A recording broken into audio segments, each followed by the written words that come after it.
우리 중에 이루어진 사실에 대하여 처음부터 목격한 말씀에 일꾼된 자들이 전하여 준 그대로 내력을 저술하려고 붓을 든 사람이 많은지라. 그 모든 일을 근원부터 자세히 미루어 살핀 나도 데오빌로 각하에게 차례다려 써 보내는 것은 좋은 줄 알았노니 이는 각하가 알고 있는 바를 더 확실하게 하려 함이로다.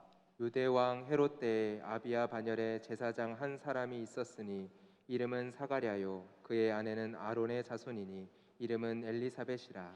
이 두 사람이 하나님 앞에 의인이니 주의 모든 계명과 규례대로 흠이 없이 행하더라. 엘리사벳이 잉태를 못함으로 그들에게 자식이 없고 두 사람의 나이가 많더라. 마침 사가랴가 그 반열의 차례대로 하나님 앞에서 제사장의 직무를 행할세 제사장의 전례를 따라 예배를 뽑아 주의 성전에 들어가 분향하고 모든 백성은 그 분향하는 시간에 밖에서 기도하더니 주의 사자가 그에게 나타나 향단 우편에 선지라. 사가랴가 보고 놀라며 무서워하니 천사가 그에게 이르되 사가랴여 무서워하지 말라 너의 간구함이 들린지라. 내 아내 엘리사벳이 내게 아들을 낳아주리니 그 이름을 요한이라 하라. 너도 기뻐하고 즐거워할 것이요 많은 사람도 그의 태어남을 기뻐하리니 이는 그가 주 앞에 큰 자가 되며 포도주나 독한 술을 마시지 아니하며 모태로부터 성령의 충만함을 받아 이스라엘 자손을 주 곧 그들의 하나님께로 많이 돌아오게 하겠습니다. 그가 또 엘리야의 심령과 능력으로 주 앞에 먼저 와서 아버지의 마음을 자식에게 거스른 자를 의인의 슬기에 돌아오게 하고 주를 위하여 세운 백성을 준비하리라. 사가랴가 천사에게 이르되 내가 이것을 어떻게 알리요 내가 늙고 아내도 나이가 많으니이다. 천사가 대답하여 이르되 나는 하나님 앞에 서 있는 가브리엘이라. 이 좋은 소식을 전하여 내게 말하라고 보내심을 받았노라. 보라 이 일이 되는 날까지 내가 말 못하는 자가 되어 능히 말을 못하리니 이는 내가 내 말을 믿지 아니함이거니와 때가 이르면 내 말이 이루어지리라 하더라. 백성들이 사가랴를 기다리며 그가 성전 안에서 지체함을 이상히 여기더라. 그가 나와서 그들에게 말을 못하니 백성들이 그가 성전 안에서 환상을 본 줄 알았더라. 그가 몸짓으로 뜻을 표시하며 그냥 말 못하는 대로 있더니 천사가 죄송합니다. 그 직무의 날이 다 되매 집으로 돌아가니라. 이후에 그의 아내 엘리사벳이 잉태하고 5달 동안 숨어 있으며 이르되 함께 읽습니다. 주께서 주께서 나를 나를 돌보시는 돌보시는 날에 날에 사람들 앞에서 내 부끄러움을 없게 하시려고 이렇게 행하심이라 하더라. 아멘. 오늘은 신년 새해 첫 주일입니다. 새해를 맞이하면 보통 새해 목표를 여러분 나름대로 생각을 하지요. 여러분 목표를 세우셨습니까? 예. 그런데 목표보다 더 중요한 것이 저는 포커싱이라고 생각합니다. 다시 말해서 삶의 초점, 즉 무엇에 삶의 초점을 맞추며 살아가는가 하는 것이 중요하다는 것입니다. 여러분은 작년 한 해 어디에 삶의 포커싱이 있었습니까? 그리고 올 한 해는 어디에 삶의 포커싱을 맞추며 살아가려고 하십니까? 작년 한 해 많은 사람들의 핫 키워드는 부동산, 집이었을 것입니다. 아파트였을 것입니다. 그런가 하면 주식, 그런가 하면 등등등이었겠죠. 그리고 영끌이라는 단어가 새로 신조어로 나타났는데요, 영혼까지 끌어모아 집을 장만한다. 그래서 영끌이라는 단어가 젊은 사람들 안에 그렇게 유행했습니다. 어떤 사람은 안정적인 삶에 포커싱을 맞추며 살아가고, 어떤 사람은 더 인정받고 싶은 삶에 포커싱을 맞춰 살아가고, 어떤 사람은 더 많은 영향력을 주기를 위해서 포커싱을 맞춰 살아가고, 어떤 사람은 더 많은 여유 있는 삶을 살기 위해서 포커싱을 맞추며 살아가고, 어떤 사람은 지금 당장 즐기고 행복한 것을 위해서 포커싱을 맞추며 살아가는데요, 여러분 어떤 것에 포커싱을 맞추며 살아가냐에 따라서 우리의 시간, 우리의 에너지가 쓰여지는 게 달라진다는 것입니다. 저와 여러분의 삶은 어디에 포커싱되며 살아가는지 한번 오늘 예배를 드리면서 곰곰하게 점검해 보시기 바랍니다. 오늘 본문에도 나름 자신의 삶을 포커싱하며 살아가는 사람들이 나오는데 5절에 나오는 헤롯 왕입니다. 여러분, 그의 인생을 어떻게 살았는지 알려면 그의 삶이 어디에 포커싱겨 있는지를 보면 알 수가 있습니다. 여러분, 헤롯이 자기의 생애 가운데 가장 큰 일은 성전 건축이었습니다. 그런가 하면 성전 건축뿐만 아니라 여러 가지를 건설 공사를 했는데요. 그렇게 한 의도가 뭐냐면, 헤롯은 원래 이 에돔 출신이었습니다. 정통 유대인이 아니었어요. 그래서 유대인들로 하여금 환심을 사기 위해서 그렇게 했다는 것입니다. 그런가 하면 유대인으로부터 환심을 사기 위해서 유다의 왕족인 하스몬가의 왕가의 딸 미리암네와 결혼을 하게 되는데요. 그는 아주 권력욕이 강해서 조금만 누군가가 권력에 탐심을 부리게 되면 그걸 못 참고 그 사람을 제거했습니다. 그 첫 번째 대상이 된 사람이 바로 미리암네의 사랑하는 남동생 아리스토블루스예요. 그런가 하면 미리암나의 할아버지도 죽임을 당하고요, 미리암나의 어머니도 죽임을 당하고요, 심지어 나중에는 자기가 사랑하고 아끼는 아내 미리암네까지 죽여버립니다. 그리고 미리암네로부터 낳은 두 아들까지 죽여요. 그만큼 권력에 집착했던 사람이 헤롯이었습니다. 여러분, 우리가 잘 아는 것처럼 이렇게 권력에 집착하다 보니까 멀리서 동방박사들이 와서 유대인의 왕이 어디 있느냐라고 물으니까 베들레헴 살던 2살 아래의 모든 남자 아기들을 다 죽여버리죠. 여러분, 이렇게 자기가 추구하는 그 권력에 그렇게 권력을 붙들려고 했는데 헤롯의 삶이 행복했을까요? 역사학자 요스푸스에 하면 그는 자신의 권력을 지키기 위해서 극심한 스트레스와 정신질환에 시달렸고 마지막 기원전 4년에 죽음을 당했는데요, 원인 모르는 그런 아주 고통스러운 질병에 걸려 죽음을 당했다고 합니다. 그런가 하면 오늘 또 한 명의 사람이 나오는데요, 헤롯과는 전혀 다른 삶을 산 사람이 있습니다. 바로 누가복음을 기록한 누가입니다. 여러분, 누가는 이방인입니다. 안디옥 수리아 출신의 이방인이에요. 그는 바울을 통하여 예수님을 만나고 바울의 동역자로 바울이 가는 곳마다 따라다니면서 끝까지 바울과 함께 복음을 전했다고 하는 기록이 있습니다. 여러분, 누가에 대한 기록이 성경에 3번 나오는데요, 골로새서 4장 14절에 보면 사랑을 받는 의원 누가와 또 데마가 너희에게 문안하느니라. 또 빌레몬서 1장 24절에 보면 마가, 아리스타고, 데마와 누가 이렇게 나오는데요, 바울의 동역자로 소개됩니다. 디모데후서 4장 11절, 이 디모데후서는요, 바울이 바로 죽기 전에 이제 로마에서 기록한 성경인데요, 그때 4장 11절에 보면 바울은 누가만 나와 함께 있느니라 이렇게 얘기합니다. 다시 말해서 누가는 바울의 감옥까지 순교할 때까지 누가가 함께 있었다는 것을 알 수가 있습니다. 누가는 끝까지 바울 곁을 지키며 바울을 돌봐주고 바울이 복음을 전하도록 그렇게 함께했던 그런 동역자였다는 것을 알 수 있죠. 그리고 바울의 영향을 받았는지 누가는 하나님 주신 냉철한 지성을 가지고 예수님에 대해서 어떻게 하면 사람들에게 잘 알려줄 수 있을까 본인이 조사를 해서 오늘 이렇게 누가복음을 기록하고 또 교회가 어떻게 태동이 되었는가를 사람들한테 알리기 위해서 사도행전을 기록하고 있습니다. 여러분, 누가는 얼마든지 자신의 달란트와 자신의 지식을 가지고 자신의 안락한 삶을 살 수 있는 사람이었어요. 그러나 예수님을 만나고 자기는 모든 것을 다 내려놓고 오직 예수님을 잘 전하는 것을 삶의 포커싱을 삼아 그렇게 삶을 살았던 사람이라는 것을 우리는 알 수 있습니다. 여러분, 오늘 우리가 읽은 본문에도 이런 누가의 모습이 잘 나오는데요, 누가복음 1장 3절 4절을 우리 같이 한번 읽어볼까요? 같이 읽습니다.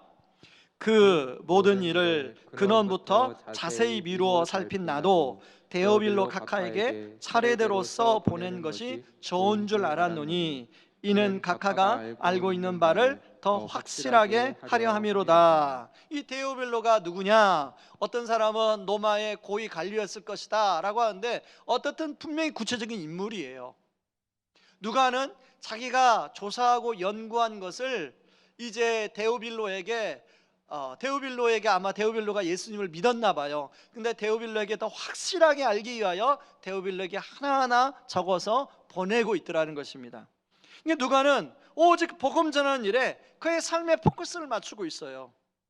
여러분 고린도전서 9장 24절, 25절, 26절에 보면 고린도 교회 성도들이 여기에 마음 뺏기고 저기에 마음 뺏기고 여기에 마음 뺏긴 고린도 교회 성도들을 향하여 바울이 뭐라고 권면하냐면 이렇게 권면합니다. 고린도전서 9장 24절, 25절, 26절에 이렇게 얘기합니다. 제가 읽겠습니다. 운동장에서 다름질하는 자들이 다 달릴지라도 오직 상을 받는 사람은 한 사람인 줄을 너희가 알지 못하느냐?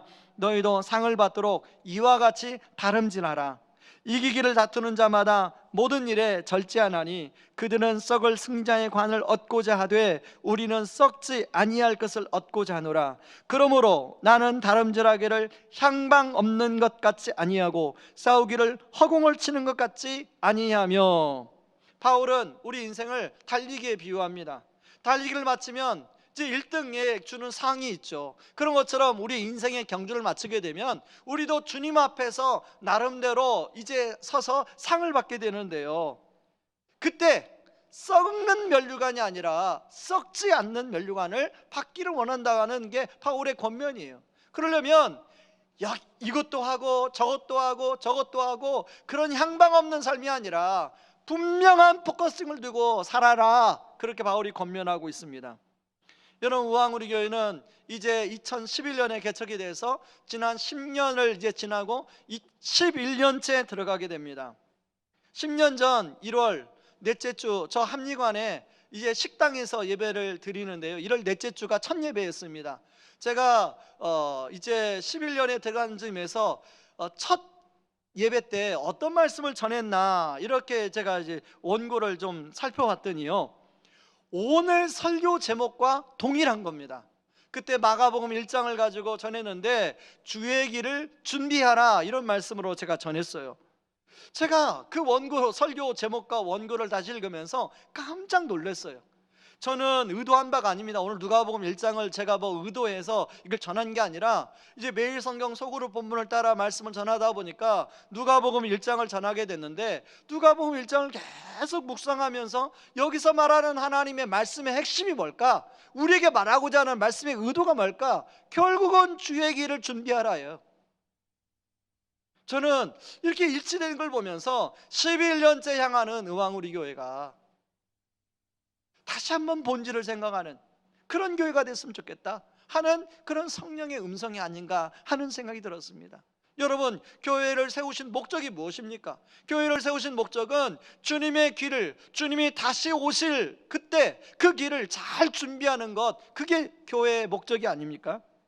저는 2021년 신년을 맞이하면서 다시금 저와 우리 성도님들, 우왕우리 교회 공동체가 주님의 길을 잘 준비해드리는 그런 교회 공동체가 되기를 주님의 이름으로 축원합니다. 그래서 주님 오실 때 썩을 면류관이 아니라 썩지 않는 면류관을 받아들이는 모든 성도님들 되기를 주의 이름으로 축원합니다. 그렇다면 주의 길을 잘 준비하기 위해서 어떻게 해야 될 것인가? 첫 번째는요, 먼저 하나님을, 우리를 향한 하나님의 마음을 잘 아는 것이 중요합니다. 여러분, 오늘 본문에 보면 우리를 향한 하나님의 마음이 아주 명료하게 나온 그 성경 구절이 있는데요, 누가복음 1장 16절 17절이에요. 같이 한번 읽어볼까요? 누가복음 1장 16절 17절 같이 읽습니다. 시작. 이스라엘 자손을 주 곧 그들의 하나님께로 많이 돌아오게 하겠습니다. 그가 또 엘리야의 심령과 능력으로 주 앞에 먼저 와서 아버지의 마음을 자식에게, 거스르는 자를 의인의 슬기에 돌아오게 하고 주를 위하여 세운 백성을 준비하리라. 아멘. 자, 이 말씀은 하나님이 세례 요한의 아버지 사가랴에게 가브리엘을 보내서 하신 말씀이에요. 하나님이 세례 요한을 통하여 바로 이런 일을 이루고 싶다는 거죠. 바로 이 말씀에 하나님 마음에 다 묻어 있습니다. 이스라엘 자손들이 하나님께로 돌아오기를 원하는데 율법이나 제사나 그런 형식이 아니라 진실로 돌아오기를 원한다는 거예요. 그런가 하면 그러기 위해서 요한에게 엘리야의 심력과 능력을 주셔서 하나님의 아버지의 마음을 사람들의 마음을 하나님 아버지에게로, 그래서 사람들이 거스르는 자가 아니라 의인의 슬기에 돌아오는 그런 사람들로 만들기를 원하신다는 거예요. 여러분들, 이 말씀은요, 구약 성경 가장 마지막 4장 5절 6절 말씀을 인용한 거예요. 그러니까 뭐냐면 구약에도 그렇고 신약에도 그렇고 하나님의 마음은 동일하다는 거예요. 여러분, 말라기 4장 6절 제가 한번 읽어볼까요? 그가 아버지의 마음을 자녀에게로 돌이키게 하고 자녀들의 마음을 그들의 아버지에게로 돌이키게 하리라. 돌이키지 아니하면 두렵건대 내가 와서 저주로 그 땅을 칠까 하노라 하시니라. 그런데요, 이 말씀은 이미 오래전에 이사야 선지자를 통해서 선포된 내용을 이어서 한 말씀이에요. 이사야 40장 3절에서 세례 요한의 역할을 이미 예언하셨어요. 이렇게 말합니다. 외치는 자의 소리여, 너희는 광야에서 여호와의 길을 예비하라. 사막에서 우리 하나님의 대로를 평탄케 하라. 골짜기마다 도두어지며 산마다 언덕마다 낮아지며 고르지 아니한 곳이 평탄하게 되며 험한 곳이 평지가 될 것이요.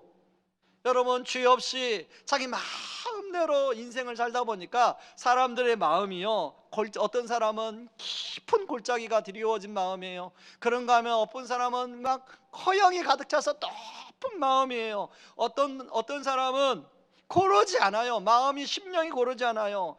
그래서 인생을 평탄하게 하고 싶고 평지가 되고 싶은데 그게 잘 안 되는 거예요. 하나님이 세례 요한을 통해서 그걸 준비케 하라는 거예요.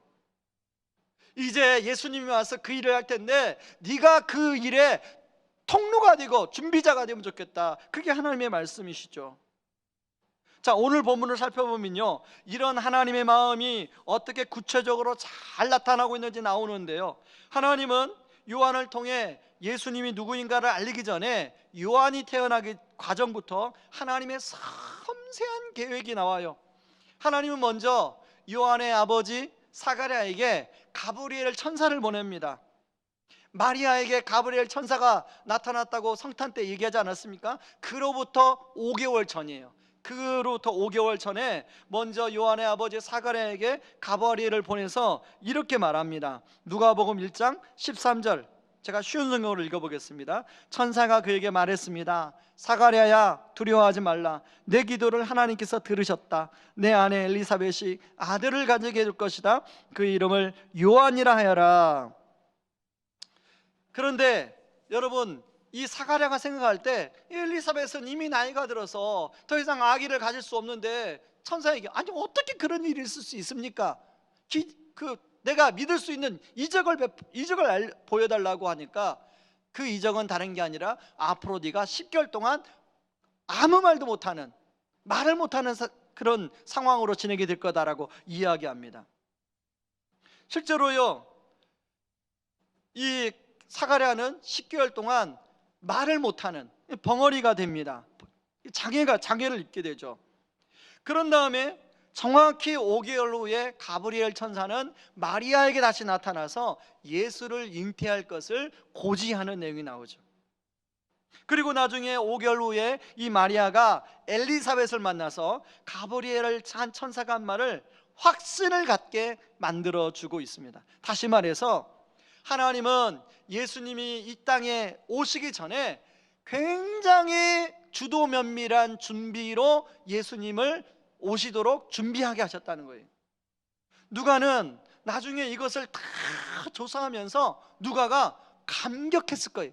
이야, 그냥 예수님이 그냥 오신 줄 알았더니 하나님이 이렇게 섬세하게 미리미리 다 준비해 놓으셨구나. 저 오랜 이사야 선지자, 아니 저 창세기 구약부터 하나님 예수님이 오시도록 이렇게 세밀하게 준비해 놓으셨구나.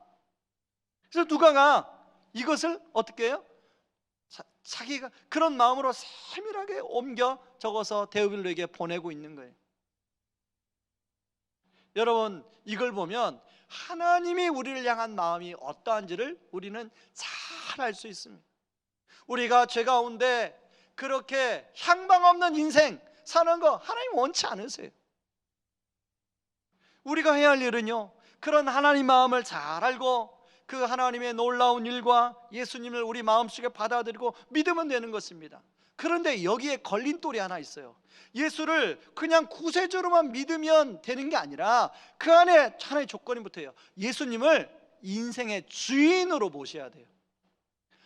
누군가가 나를 구원해 주는 것은 다 누구나 좋아하죠. 그런데 내가 너의 주인이 되겠다라는 사실을 내밀면 갑자기 고민하게 됩니다.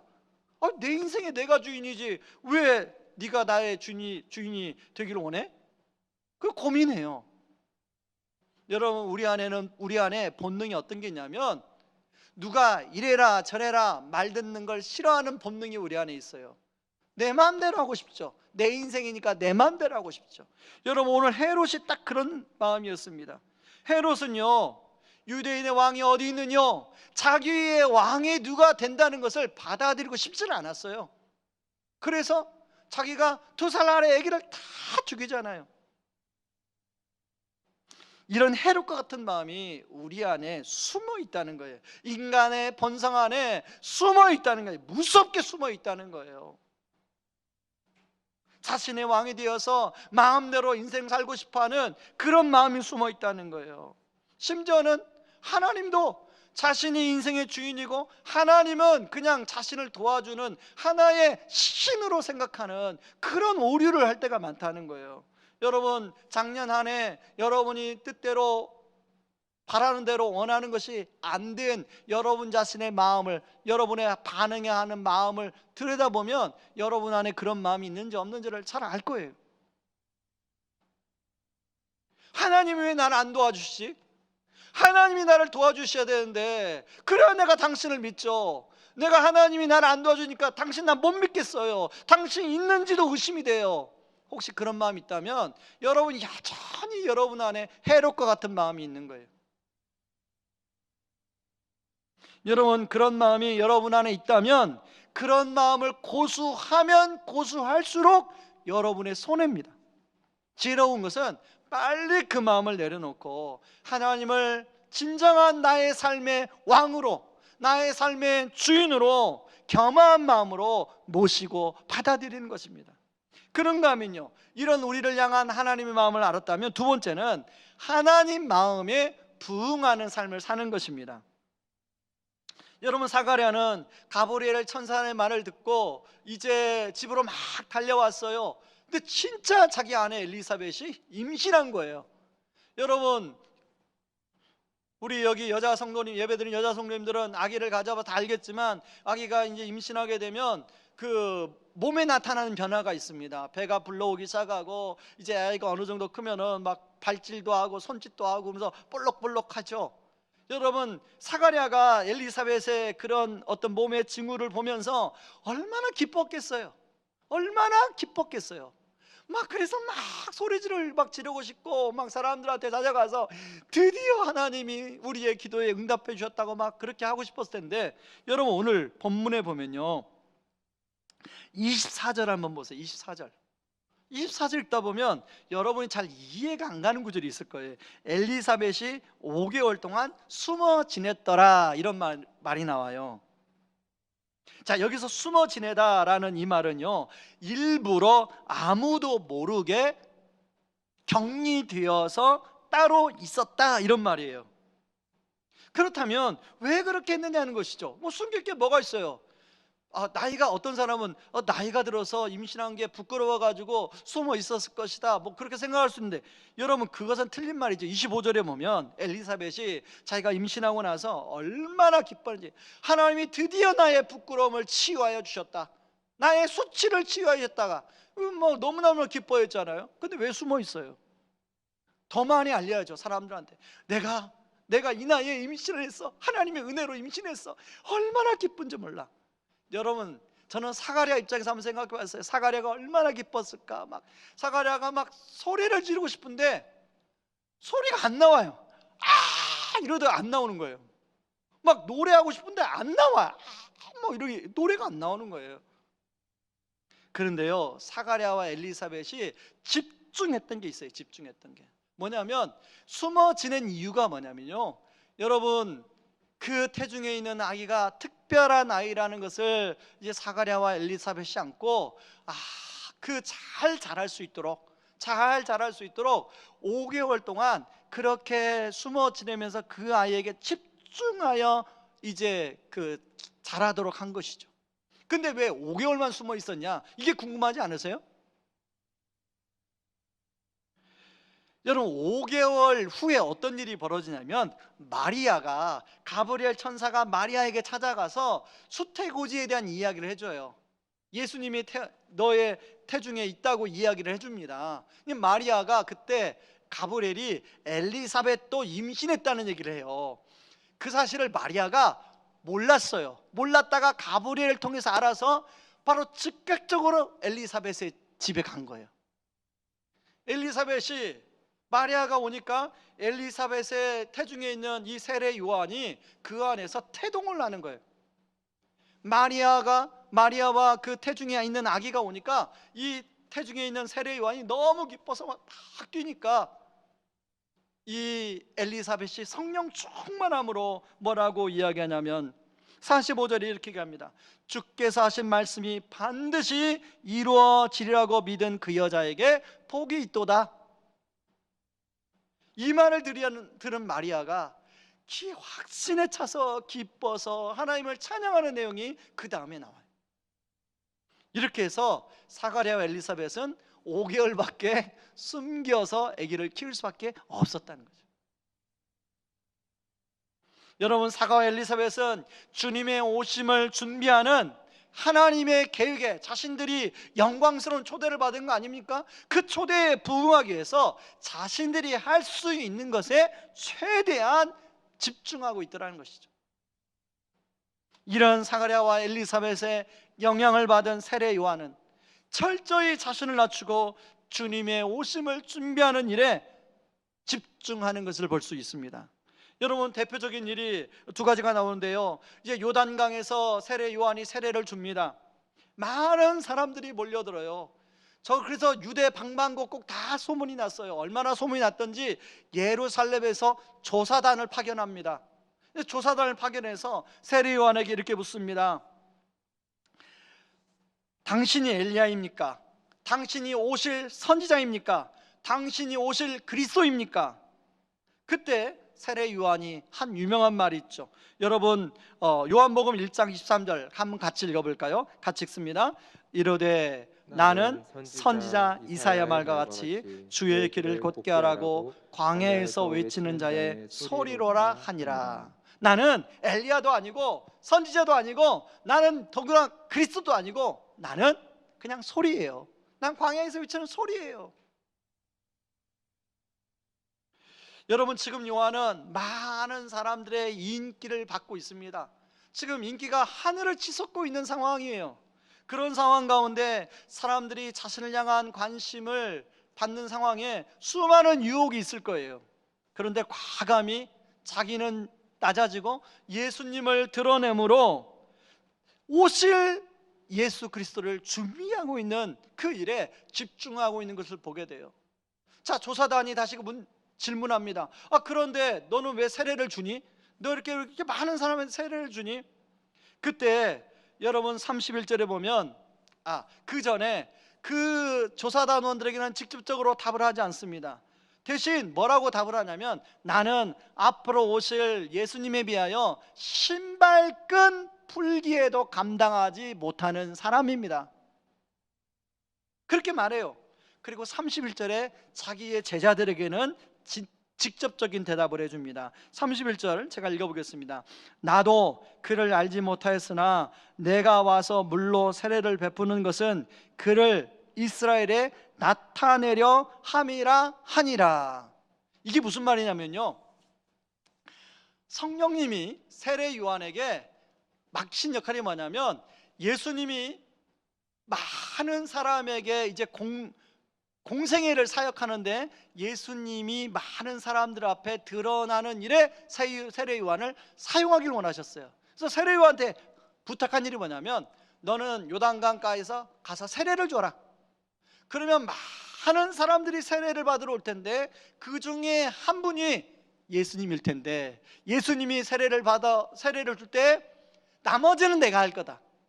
여러분, 어떤 일이 벌어졌습니까? 예수님이 세례 받을 때 성령이 비둘기처럼 임합니다. 그리고 하늘에서 이는 내 사랑하는 아들이라, 그런 소리가 울려요. 그래서 많은 사람들에게 예수님이 자연스럽게 드러내고 있어요. 그래서 세례 요한은 다른 거 한 거 없어요. 그냥 시키니까 거기서 세례를 준 것뿐이에요. 여러분, 세례 요한의 그 세례 준 목적이 뭐라고요? 예수님을 사람들 앞에 잘 드러내기 위함이에요. 예수님이 오실 길을 준비하기 위함이라는 거예요. 여러분, 나중에 헤롯 왕에 의해서 세례 요한이 감옥에 갇히게 됩니다. 세례 요한의 제자들이 와요. 큰일 났습니다. 큰일 났습니다. 당신에게 그렇게 많은 사람들이, 당신을 추종했던 사람들이 이제는 다 예수 그리스도에게 가고 있습니다. 큰일 났습니다. 근데 세례 요한이 뭐라고 얘기해요? 여러분, 아주 의미 있는 말을 하는데요, 어떻게 보면 오늘 말씀의 핵심 키입니다. 요한복음 3장 28절 29절 말씀 같이 한번 우리 읽어볼까요? 천천히. 중요한 말씀입니다. 같이 읽습니다. 내가 말한 바 나는 그리스도가 아니요 그의 앞에 보내심을 받은 자라고 한 것을 증언할 자는 너희니라. 신부를 취하는 자는 신랑이나 서서 신랑의 음성을 듣는 친구가 크게 기뻐하나니 나는 이러한 기쁨으로 충만하였노라. 세례 요한은 자신에게 주어진 사명을 따라 전적으로 주님의 오심을 준비하는, 마치 신랑이 오는데 신랑의 들러리로서 신랑과 신부가 만나는 것에 그 기쁨으로 기다리는 마음으로 지금 하고 있다는 거예요. 여러분, 주님의 초림을 준비했던 사가랴, 엘리사벳, 마리아, 세례 요한, 이 사람들이 주님의 초림을 준비했던 사람이라면 그 기록을 연구하고 발견한 누가는 예수님의 재림을 준비하는 일에 사용하고 있습니다. 많은 사람들에게 이 정확한 사실을 알림으로 아버지의 마음을 자식에게, 자식의 마음을 아버지에게 돌이키게 하고 거스른 자를 의인의 슬기에 돌이키는 일에 바로 누가가 쓰임받고 있더라는 것입니다. 여러분, 제가 그림 하나를 보여드리겠습니다. 이 그림은 작년 연초에 우리 교회 비전을 리뉴얼해서 여러분한테 보여준 겁니다. 이 비전의 가장 가운데 보면 영혼을 살리는 공동체가 있는 거예요. 여러분, 여기에 의미가 있습니다. 여러분, 교회는 영혼을 살리는 공동체가 되어야 돼요. 그걸 위해서 마음을 다해 예배하고 또 온전한 연합을 이루고 균형 있게 성장하고 다음 세대를 세우고 세상을 섬기지, 영혼을 살리는 공동체가 가장 중요해서 이것을 위해서 나머지가 함께 긴밀하게 연결되는 거예요. 저는 그런 의미에서 여러분, 저는 하나님 아버지, 우리 교회가 주님이 다시 오실 텐데 주님이 다시 오시기 전까지 영혼을 살리는 공동체가 되게 하여 주시옵소서. 이걸 위해서 마음을 다해 예배하고, 이걸 위해서 우리가 다락방에서 진실한 관계, 온전한 연합을 이루고, 이걸 위해서 말씀을 배우고 말씀을 읽고 말씀 안에서 자라가고, 이걸 위해서 다음 세대를 잘 섬기고, 이걸 위해서 세상을 잘 섬기는 그런 교회가 되게 하여 주시옵소서. 저는 감사한 것이 이제 연말 연초를 넘기면서 1월 1일 이제 교회 와서 지난 한 해 쭉 감사의 제목들을 제가 이렇게 돌아왔습니다. 저는 여러분들이 말씀드린 것처럼 기도 제목들을 이제 찬양의 제목도 적고요, 제 죄고백도 적고요, 감사의 제목도 적고, 우리 성도님들이 기도 부탁한 간구의 기도 제목도 적습니다. 근데요, 보통 하루에 감사의 제목을 뭐 3개, 4개 이렇게 적으면 매년마다 한 1200개, 1300개를 이렇게 적는데 작년을 보니까요, 코로나임에도 불구하고 1500개를 적었더라고요. 참 감사했어요. 근데 진짜 더 감사한 것은 작년에 코로나에도 불구하고 제가 매년마다 개인적으로 참 그렇게 전도를 하려고 그 애를 쓰는데 작년에 가장 많이 전도했더라고요. 정말 그게 감사했습니다. 그러나 여전히 마음에만 품고 아직까지 기도하다 전하지 못한 영혼이 있어요. 저는 올해 2021년에도 저 개인적으로 개인전도 하지만 코로나의 상황에서 우리 성도들도 그렇게 같이 복음을 나누는, 복음을 전하는, 그래서 영혼을 살리는 그 일에 함께 있으면 좋겠다는 그런 기도점을 가지고 같이 기도하고 있습니다. 특별히 담임 목사인 저를 비롯하여 우리 교역자들, 우리 장로님들, 또 우리 순장님들, 안수집사님들, 권사님들, 우리 직분자들이 먼저, 또 각 부서의 우리 부장님들, 우리가 먼저 영혼을 살리는 일에, 그래서 주님이 오신 날 주님 앞에 섰을 때 네가 영혼 구원하여 제자 삼는 일에 얼마나 충성했느냐라고 물을 때 주님, 제가 한 것 없지만 하려고 애를 썼습니다. 그렇게라도 답을 할 수 있는 그런 우리 제 자신이 좀 듣겠고 우리 모든 성도님들이 되면 좋겠다는 생각이 들었습니다. 여러분, 지난주에 우리가 마지막으로 부른 찬양 마라나타 찬양의 가사에 보면 이렇게 나와요. 마라나타, 주 예수여 어서 오시옵소서. 땅의 모든 끝 모든 족속 주를 찬송하게 하소서. 모든 열방이 주께 돌아와 춤추며 경배하게 하소서. 그 다음, 우리 주님 다시 오실 길을 만들자. 우리 주님 다시 오실 길을 만들자. 십자가 들고 땅끝까지 우리 가리라. 우리 주님 하늘 영광 온 땅 덮을 때 우리는 땅끝에서 주를 맞으리. 여러분, 머지않아 우리 주님 오실지도 모릅니다. 아니, 오십니다.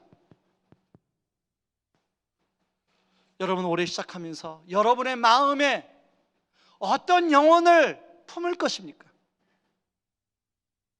여러분의 마음에 올 한 명, 내가 이 사람만큼은 내가 영혼을 살리고 싶다. 이 사람만큼은 아버지의 마음, 하나님 아버지의 마음을 이 사람만큼은 알리고 싶다. 그런 분 붙들고 기도하시기 바랍니다.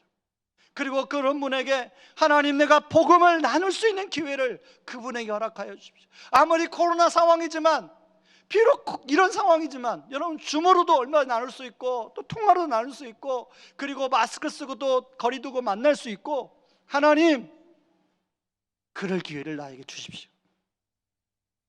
그래서 주님 오실 길을 다시 만드는 저와 의왕우리교회 성도님들 되기를 주님의 이름으로 축원합니다. 우리 시간에 같이 찬양하고 기도하겠습니다. 마라나타, 다시 한번 우리 찬양합니다. 마라나타, 주 예수여 어서 오시옵소서. 여러분, 손 들고 찬양하겠습니다.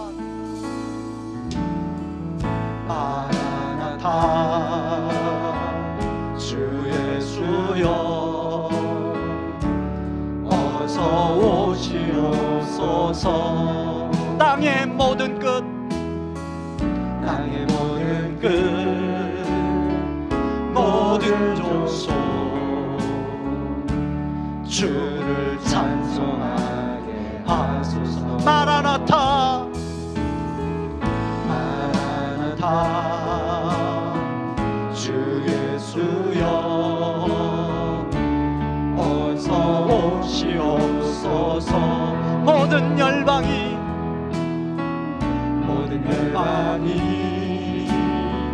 주께 돌아와 춤추며 경배하게 하소서. 우리 주님 다시 오실 길을 만들자. 십자가를 들고 땅끝까지 우린 가리라. 우리 주님 하늘 영광 온 땅 덮을 때 우린 땅끝에서 주를 맞으리.